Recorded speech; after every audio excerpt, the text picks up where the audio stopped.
Bapak Ibu, 7 kelompok manusia yang akan dapat naungan dari Allah di saat tidak ada naungan apapun di dunia kecuali nama Allah. Yang pertama, imamun adil, pemimpin yang adil. Nah, setiap kita itu pemimpin, jadilah pemimpin yang adil. Kenapa Bapak Ibu?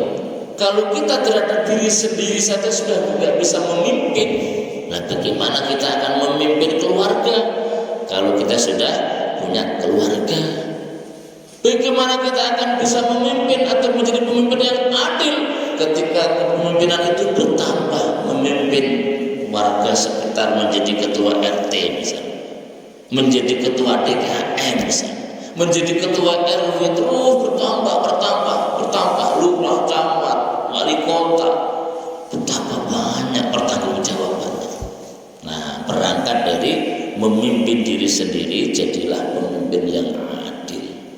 Betapa beratnya menjadi pemimpin yang adil. Oleh karena itu, hadiah dari Allah bagi kita yang adil memimpin, maka diberi jatah atau keistimewaan masuk kategori 7 manusia yang kelak mendapatkan naungan, perlindungan, perlakuan khusus dari Allah Subhanahu wa ta'ala. Kira-kira Bapak Ibu, kita ini bisa gak menjadi pemimpin yang adil? Berusaha dan selalu minta tolong pada Allah. Yang kedua, kelompok manusia dengan karakter dan amaliyahnya yang istimewa adalah syabun nasya'a fi ibadatillahi ta'ala. Yang kelompok kedua ini Bapak Ibu, ini kalau kita ini ya sudah lewat, sudah sepuh-sepuh ya. Ini kesempatan untuk putra-putri kita. Syabun itu pemuda atau remaja yang nasya'a, hidupnya, orientasi hidupnya fi ibadatillahi ta'ala itu senantiasa religius, senantiasa dekat dengan agama, senantiasa dekat dengan ahli-ahli agama, senantiasa berada di lingkungan yang agamis, di masjid, di pondok pesantren, di perguruan tinggi Islam, dan di lingkungan-lingkungan yang di situ memang ada kaderisasi, ada para orang tua yang peduli dengan keselamatan dan kesejahteraan generasinya. Jadi pemuda yang hidupnya religius, ketika kebanyakan pemuda rata-rata namanya pemuda Bapak Ibu, ada gak ceritanya trek-trekan, kebut-kebutan, mabuk-mabukan, kenakalan itu orang tua, ada tidak? Rata-rata remaja, anak muda, pergaulan bebas. Karena pemuda itu masa-masa pancaroba sedang mencari jati diri. Kalau pemuda yang kebanyakan seperti itu, ada pemuda yang istimewa yang tidak ikut-ikutan. Pemuda ini terjaga, pemuda ini terarah, terbimbing, hidupnya senantiasa religius. Yang lain sibuk kebut-kebutan, trek-trekan, melakukan perbuatan-perbuatan yang tidak ada manfaatnya, yang bahkan akan mencelakai dirinya. Orang pemuda ini alhamdulillah mau menghafal Al-Quran. Pemuda ini sibuk dengan belajar ilmu agama. Pemuda ini sibuk dengan kegiatan-kegiatan yang positif, dibimbing oleh seorang ustadz, seorang ajengan, seorang mursyid, terbimbing pemuda ini. Nah, ketika ada pemuda yang semacam ini, maka dia telah menorehkan satu prestasi. Nah, itu kan sudah lewat Bapak Ibu ya. Masa itu untuk orang-orang tua kita ini sudah lewat. Nah, maka karena itu sudah lewat, kita mesti menggiring putra-putri kita. Putra-putri kita inilah yang kita betul perhatikan, betul-betul kita biayai kalau perlu, agar anak-anak kita menjadi syabun nasya'a fi ibadatillah ta'ala, pemuda yang religius, pemuda yang sibuk dengan belajarnya, sibuk dengan menghafal Al-Quran, sibuk dengan menghafal hadis, sibuk dengan pelajarannya, mencari ilmu dan sebagainya. Ini satu hal yang akan diistimewakan oleh Allah. surah Al-Kahfi itu Bapak Ibu, itu ada kisah pemuda-pemuda yang istimewa. Diceritakan dalam surah Al-Kahfi itu, pemuda ini disebut asalnya menjadi Ashabul Kahfi, penghuni Goa Kahfi. Kenapa? Ada 7 pemuda yang religius di masa itu, yang ketika masa itu berlakulah kebijakan pemerintah atau rezim kerajaan di mana orang diwajibkan menyembah berhala. Jadi ada undang-undang. Kalau sekarang kan seperti ini, alhamdulillah, waktunya sholat Jumat ya ke masjid, 5 waktu ke masjid, ini berlaku, alhamdulillah. Nah, waktu itu yang berlaku bukan sholat 5 waktu sehari semalam, Jumat ke masjid, tidak. Nyembahnya ke berhala. Nah, yang tidak taat dihukum. Nah, 7 pemuda ini alhamdulillah kritis dan ilmiah. Mana mungkin kita menyembah sesuatu yang tidak bisa mendatangkan manfaat dan tidak bisa memberikan motor. Patung berhala nggak masuk akal. Patung itu dilempar pakai batu, diam aja, nggak balas, nggak merasa kesakitan, apalagi diminta itu tolong. Nah, 7 pemuda itu kritis, nggak masuk akal ini, nggak mau lah. Akhirnya rupanya ketahuan, yang namanya biasa penguasa itu kan ada mata-matanya, ada intelijennya di mana-mana. Ketahuan pemuda itu, terus ditangkap, diintegrasi. Benar, kamu tidak mau menyembah seperti yang kami sembah. Ini aturan. Pemuda ini menjawab, tidak, kami memang tidak mau menyembah apa yang tidak bisa mendatangkan manfaat, tidak memberikan motor, tidak ada fungsinya, tidak bisa memberikan apapun, tidak bisa. Karena pemuda ini kekeh, konsisten dengan apa yang dia yakini, mereka yakini. Walhasil sebenarnya mau dijatuhi vonis hukuman dipancung atau hukuman mati, tetapi ada yang berikan pertimbangan. Ini pertolongan Allah. Ada yang berikan nasihat kepada raja, wahai raja, mereka itu kan masih labil, masih muda-muda belia itu, masa mau dihukum mati? Belah kesempatan, nanti kita pengaruhi, nanti kita akan pastikan dia ikut ajaran kita, dia mau menyembah seperti yang kita sembah. Walhasil ini pertolongan Allah. Allah melindungi 7 pemuda ini. Kemudian pemuda ini dibebaskan bersyarat, bebas bersyarat, dijamin, ada penjamin kan? Ya udah, saya harapkan bulan depan atau tahun depan mereka sadar, mereka ikut apa yang kita inginkan. Dalam keadaan mereka bebas bersyarat ini, diceritakan oleh para mufassirin, pemuda ini kemudian sering diskusi. Wah, ini kalau kita tidak menyelamatkan diri, ya lama-lama kita akan ditangkap lagi. Mumpung kita ada kesempatan, ayo kita cari jalan keluar, cari celah untuk bagaimana selamat. Nah, walhasil Bapak Ibu, 7 pemuda ini mencari tempat perlindungan, keluar dari kota, keluar dari negara tersebut, cari tempat yang jauh. Dia masuk ke hutan, naik turun gunung sejauh-jauhnya. Akhirnya mereka kehabisan bekal, mereka kecapean.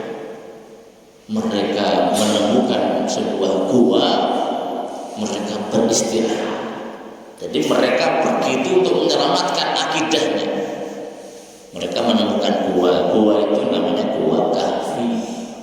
Mereka di gua itu kemudian karena capek, lapar dan seterusnya, ketiduran atau ditidurkan oleh mereka. Nah, menurut kisah di hutan ketika mereka sedang masuk itu, nah ini rahasia ilahi, ada anjing yang besar ukurannya begitu. Ada anjing yang mungkin kalau sekarang ya anjing apa? Herder atau apa? Anjing itu seukuran harimau. itu mengikuti mereka, tetapi tidak menyerang. Ketika mereka coba usir, malah terus mendekat. Jadi anjing ini ikut terus sampai ketika mereka sampai di gua, anjing ini tidak mengganggu, justru menjaga mereka. Akhirnya 7 pemuda ini merasa bersahabat dengan anjing ini, dan mereka kemudian tertidur atau ditidurkan oleh Allah. Anjing ini juga, jadi anjing ini posisi menghadap ke mulut gua seperti menjaga 7 pemuda ini. Akhirnya Allah tidurkan 7 pemuda dan anjing ini, Allah tidurkan. Menurut riwayat, karena pemuda ini kan seperti juga manusia biasa, punya jasad, punya fisik seperti kita. Dalam keadaan tidur itu oleh Allah Subhanahu wa taala setiap harinya itu dibolak-balik. Hari ini tidurnya ke kanan, besok ke kiri, itu secara alami begitu. Kemudian sinar matahari juga oleh Allah diatur, matahari tetap menyinari mereka, kena mereka. Kalau hujan ada sesuatu yang menutupi, sehingga fisik mereka ketika tidur ini terjaga betul, dan kebutuhan nutrisi kayak oksigen, vitamin D dan sebagainya terpenuhi. Mereka ditidurkan berapa tahun? Pernah dengar? Ashabul Kahfi tidur di gua itu berapa hari? Kalau kita tidur sebulan sudah bongkak-bongkak ya. Itu tidurnya bukan sebulan, bukan 12 bulan, 309 tahun. Tidur seperti 309 tahun, tetapi tidak rusak fisiknya. Itulah kekuasaan Allah Subhanahu wa taala. Itu kisah pemuda yang sabun nasya'a fi ibadatillah, dilindungi oleh Allah. Itu dalam surah Al-Kahfi. Kemudian jemaah yang ketiga, rajulun dzakarallahu khaliyan fa fadat 'ainah, dam'an min khasyatillah ta'ala. Jadi ada kelompok ketiga ini, menurut saya ini kesempatan kita juga Bapak Ibu. Setiap kita punya kesempatan untuk meraih amaliyah berdikkat yang ketiga ini, untuk mendapatkan naungan, perlindungan dan perlakuan khusus dari Allah. Kita menjadi kelompok manusia istimewa. Seperti apa amalannya? Rajulun dzakarallahu khaliyan, orang yang gemar zikir, orang yang suka zikir kepada Allah dalam keadaan bersendiri. Zikirnya sendirian, zikirnya pelan-pelan, zikirnya dalam keadaan sepi. Nah, jadi orang yang zikir sendirian, sepi, tidak ada orang lain, kemudian nangis, ingat dosa, ingat kebesaran Allah, nikmat Allah betapa banyaknya. Ternyata saya belum pandai mensyukuri nikmat beri mata bisa melihat. Ternyata mata ini prosentase untuk melihat yang positif, membaca ayat-ayat Allah, membaca kitab-kitab karya para alim ulama, untuk melihat tanda-tanda kebesaran. Prosentasenya sangat kecil. Kebanyakan mata ini untuk melihat yang negatif-negatif, sesuatu yang dilarang. Ingat dosa-dosa mata, nangis. Kemudian ingat dosa lisan ini, bangun tidur. Prosentase untuk mengucapkan sesuatu yang positif, untuk zikir, untuk baca Al-Quran sangat kecil dibandingkan untuk membicarakan sesuatu yang terlarang, untuk mengucapkan sesuatu yang negatif. Itu prosentasenya tak sebanding. Malu kita pada Allah, nangis dan seterusnya. Dalam keadaan zikir kepada Allah, khalian, dalam keadaan sepi bersendiri, kita nangis. Nah, pekerjaan zikir kepada Allah dalam keadaan sepi dan menangis, inilah yang menyebabkan dirinya mendapatkan status orang yang istimewa, yang akan dapat naungan perlindungan dari Allah Subhanahu wa taala. Ini kesempatan kita di semua Bapak Ibu. Kita punya kesempatan untuk bisa zikir sendirian, tafakur, sepi, tidak ada orang lain. Kalau zikir bersama-sama kemudian nangis, nah itu biasa. Ada Bapak Ibu ya, zikir rame-rame kemudian nangis, ya boleh, bukan dilarang, itu boleh. Karena ingat dosa atau nangis itu kalau kita belum bisa sendiri ya berani-rani nggak apa-apa. Bahkan ada anjuran ketika kita sholat atau kita zikir, kalau kita belum bisa sebenar-benarnya menangis, maaf, dengan air mata goyang pun nggak apa-apa, pura-pura nangis itu nggak apa-apa. Itu ada anjuran. Memang sangat bagus zikir atau sholat sambil nangis, itu dianjurkan. Kalau belum bisa sesungguhnya ya, latihan pura-pura itu nggak apa-apa. Jadi pentingnya meneteskan air mata, kita perlu berlatih. Karena apa?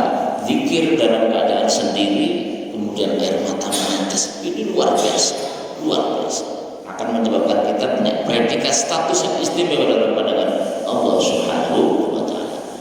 Berikutnya yang keempat, wa rajulun qalbuhu mu'allaqun bil masjid idza kharaja hatta ya'uda ilaihi.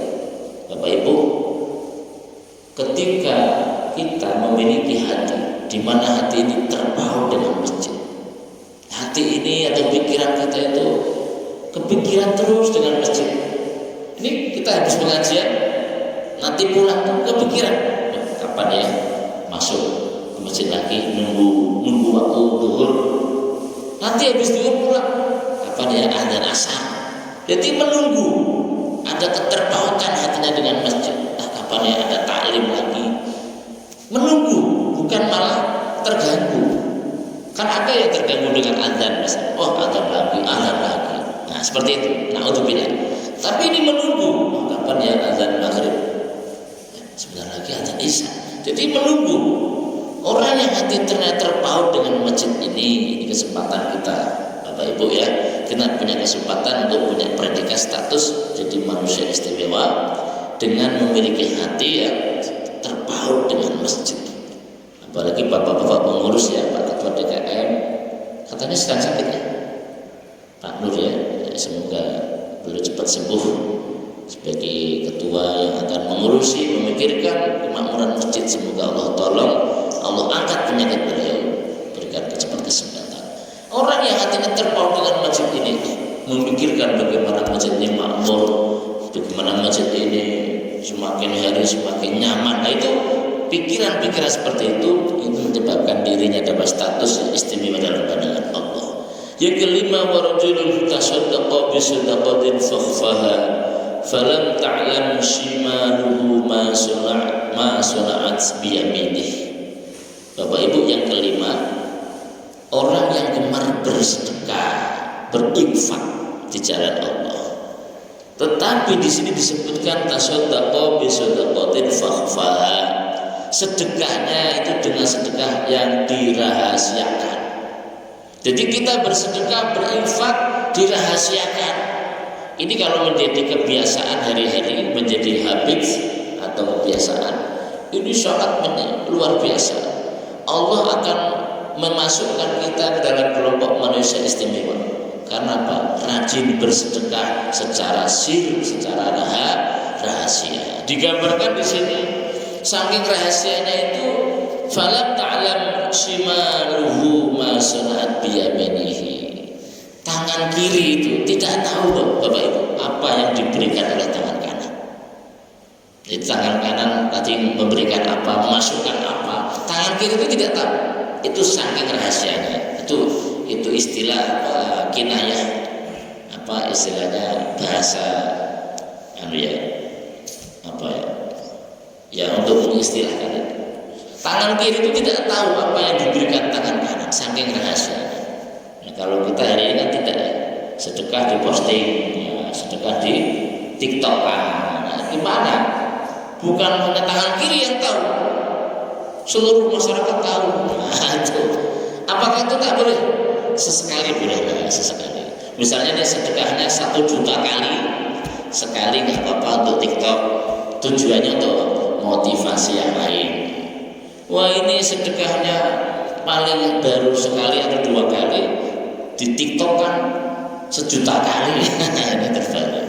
Ya, gak apa-apa, diposting sesekali boleh, diumumkan boleh sesekali untuk memotivasi dan mengajak yang lain. Tapi paling bagus dirahasiakan. Dengan sedekah rahasia itu menyebabkan kita menjadi punya status istimewa dalam pandangan Allah. Yang keenam jamaah, warajulan tahabba fillah fajtama'a ala dzalik waftaraqa alaihi.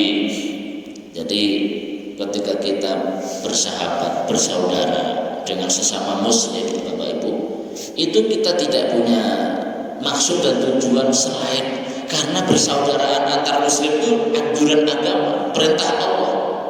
Jadi kita bersaudara, bersahabat, bertetangga, berbuat baik kepada sesama muslim itu karena memang perintah Allah itu. Jadi persahabatan 2 orang yang persaudaraan 2 orang yang hanya karena Allah. Ini perintah agama gitu. Bukan karena ini kaya, saya tak dekat-dekat lah. Ini pejabat, saya tak dekat-dekat lah. Bukan karena itu. Tetapi karena memang ini perintah agama agar saya bersaudara. Maka ketika orang bersaudaranya karena Allah, bertemu karena Allah, berpisah juga karena Allah, maka ini status yang istimewa dalam pandangan. Kita punya prestasi amal yang sangat berat timbangannya apabila dalam kita bersaudara itu hanya karena Allah Subhanahu wa taala. Dan yang terakhir, yang ke-7 jemaah, warajulun da'athu imra'atun dzatu jamalin ila nafsiha fa'aba wa qala inni akhafullaha rabbal alamin inni akhafullaha ta'ala. Bapak Ibu, kalau ini maaf khusus laki-laki ya. Tapi ibu-ibu harus dengar juga, harus tahu ini. Di sini disebutkan apabila ada seorang laki-laki suatu saat berada di tempat yang sangat sepi, tidak ada orang lain selain mereka berdua, merayulah kepadanya seorang wanita yang sangat cantik dan punya kekayaan. Sudah cantik, kaya, populer lagi. Tentu itu menjadi idola banyak kaum Adam lah bahasanya. Maka dalam keadaan seperti itu bukan kita yang merayu dia, bukan laki-laki ini yang bagaimana mendapatkan dia, justru wanita inilah yang merayu sang laki-laki. Nah, di sini sebetulnya ya bisa juga dibalik. Suatu saat ada wanita di tempat yang sepi didekati oleh seorang artis yang ganteng misalnya, kaya misalnya. Bukan wanita ini yang merayu, malah laki-lakinya yang merayu. Nah, pokoknya seperti itu. Dalam keadaan seperti itu hanya berdua, tetapi orang ini bisa mengalahkan, menekan nafsunya. Normal sebetulnya, normal, minat sebenarnya. Tetapi karena takut pada Allah, melihat, merasa diawasi oleh Allah, ia kemudian menampik itu, fa'aba, menolak dan mengatakan wa qala inni akhafullaha ta'ala, aku takut kepada Allah. Padahal kesempatan dalam kesempitan, tapi kok bisa menampik dengan mengatakan aku takut pada Allah. Ini luar biasa Bapak Ibu. Dan dulu kisahnya terjadi pada kisah di dalam surah Yusuf. Dalam surah Yusuf juz 12 dan 13 itu ada kisah seorang pemuda yang bernama Yusuf, Nabi Yusuf alaihissalam. Itu beliau oleh Allah ditakdirkan untuk mendapatkan ujian di mana ia dirayu oleh wanita yang sangat cantik, paling cantik di kota itu, dan punya jabatan martabat yang tinggi karena dia juga pejabat. Malah merayunya di sebuah kamar, tidak ada orang lain. Akhirnya dikatakan di sana walaqad hammat bihi wa hamma biha. Keduanya sebenarnya sudah tertarik, saling menarik, saling berhasrat, tetapi Allah kemudian menolong seorang nabinya, Nabi Yusuf kemudian langsung tersadar, menampiknya, lari. Terjadilah kejar-kejaran di satu ruangan yang tidak ada orang lain selain mereka berdua. Nabi Yusuf sampai robek bajunya, tapi robek di bagian belakang, menunjukkan bahwa bukan Nabi Yusuf Yusuf yang mengejar, tetapi Nabi Yusuf dikejar sampai bajunya robek di arah belakang. Nabi Yusuf takut sambil mengatakan, saya takut kepada Allah. Nabi Yusuf lari sambil mengatakan, inni akhafullah rabbal alamin. Demikianlah Bapak Ibu 7 kelompok manusia yang ini barangkali menginspirasi kita untuk meniru perilaku dan tabiatnya. Yang pertama, kalau jadi pemimpin yang adil. Ya, setiap kita pemimpin. Ya, setiap kita pemimpin. Yang kedua, ketika kita masih muda atau anak-anak kita hidupnya itu tumbuh dengan orientasi ibadah kepada Allah. Positif, kegiatannya selalu diarahkan untuk sibuk dengan ilmu, sibuk dengan sesuatu yang positif. Kemudian yang ketiga, orang yang gemar berzikir kepada Allah di tempat yang sepi, dan kemudian meneteslah air matanya karena takut kepada Allah. Yang keempat, orang yang punya mindset, hati, jiwanya, pikirannya selalu ingin memakmurkan masjid, selalu tergantung dengan sangat senang duduk di masjid, dan begitu keluar gelisah ingin segera kembali ke masjid.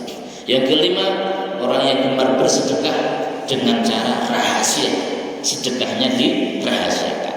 Yang keenam, orang yang saling menyayangi, saling mencintai, bersaudara karena Allah, berpisah pun juga karena Allah. Dan yang terakhir, laki-laki yang diajak perempuan cantik dirayu untuk berbuat zina atau selingkuh misalnya, padahal kesempatannya itu ada, ia bisa segera sadar dan menampik, lari dari itu dan mengatakan, aku takut pada Allah. Bapak Ibu, demikian pesan dari baginda Rasulullah yang dikutip dalam kitab Naswail Ibad Syekh Nawawi Al-Badri. Mudah-mudahan kita mendapatkan